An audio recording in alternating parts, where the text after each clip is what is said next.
At the beginning of the 20th century, there began a revolution in philosophy that became what is now known as analytic philosophy. The English philosopher Bertrand Russell was at the forefront of this revolution. Russell claimed that knowledge is an overly vague term, since it must include both human and animal knowledge, and within human knowledge it must include both everyday and scientific knowledge. Russell's colleague G.E. Moore held a common-sense view of knowledge. He believed that the being of a thing is independent from the knowledge we may have of it. Consciousness only reflects what is real. Cartesian skepticism about the external world simply isn't justified. So elemental proofs that were monumentally difficult for Descartes, proving that your hands exist, for example, were for Moore simplicity itself. So how do I prove that they're hands, according to Moore? This way. Here's one hand, here's another. I just proved that there were two hands. What more do you want? This is a view in philosophy called direct realism. Direct realism in this sense. Moore thinks that I can know things through perception without being able to prove them. In other words, I don't need an argument to know everything. It is a kind of foundationalism. Foundationalism that says, look, you want to know whether there are hands? How do you do that? You open your eyes and you look. You don't give an argument for the claim that there are hands. The Austrian philosopher Ludwig Wittgenstein was an early pioneer in the rigorous analysis of language in philosophy. He attempted to move the concept of meaning from the fact or object represented by words to the use given to those words by a particular community.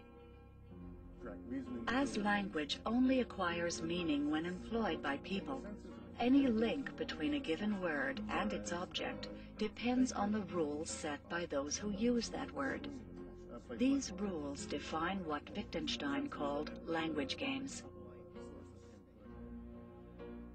He believed that all of us who engage in the same language game employ "here's a hand" as a bedrock proposition, one which cannot, under ordinary circumstances, be doubted, because that is a fact about the language game itself.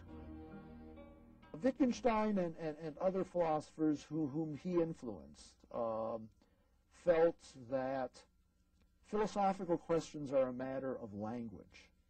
And it's a matter of understanding our language better, or our language games, that philosophical puzzles arise because something has gone wrong in the language, or maybe because philosophers have started misusing our language.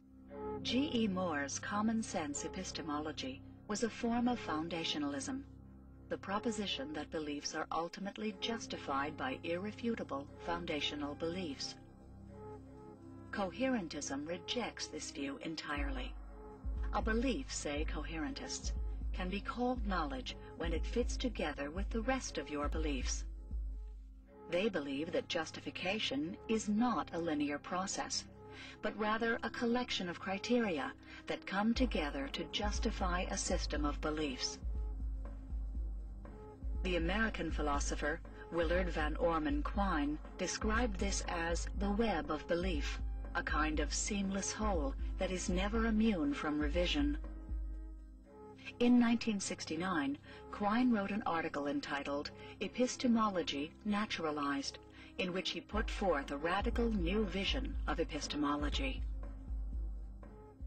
How did it transpire that the senses were bombarded by light waves and the like, and sound waves, and ultimately these same people who were bombarded by light and by sound issued forth in various sentences that formulated scientific theories?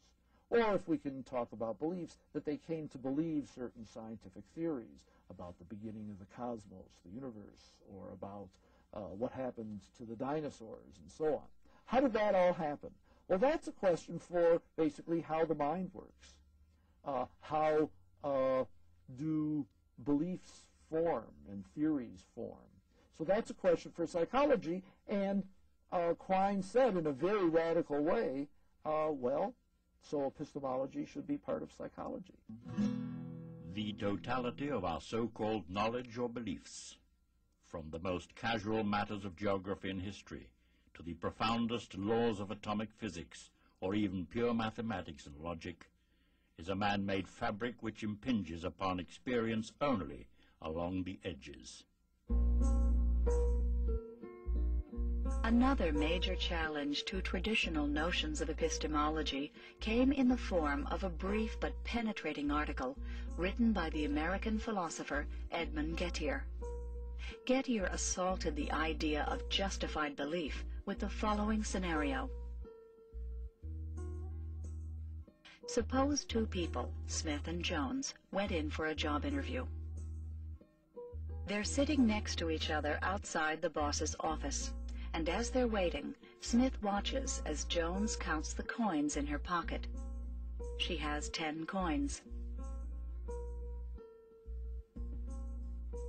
Jones goes into the interview, and just then the boss walks by and tells Smith that Jones is an old family friend, and there's no way she's not getting the job. Smith is disappointed, to be sure, and he mumbles disconsolately to himself, the person who is getting the job has 10 coins in their pocket. But now suppose the boss was just kidding, and in fact Smith was going to be offered the job instead. And suppose, unbeknownst to Smith, he himself has 10 coins in his pocket.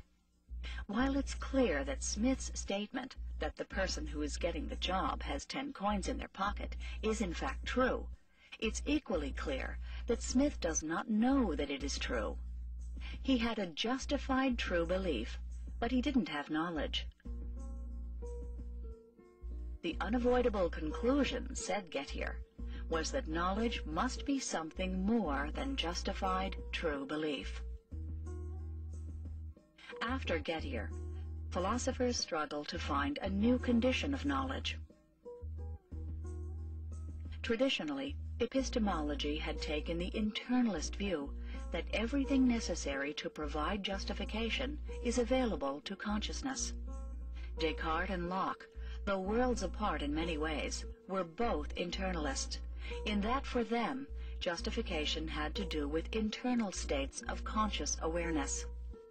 Externalism, by contrast, involves factors external to the person.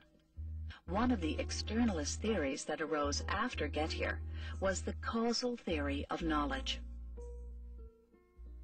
I proposed a rather radical way to solve the problem, but not just solve the Gettier problem, but it was radical because of other differences in the approach that I put forward and what was popular at the time.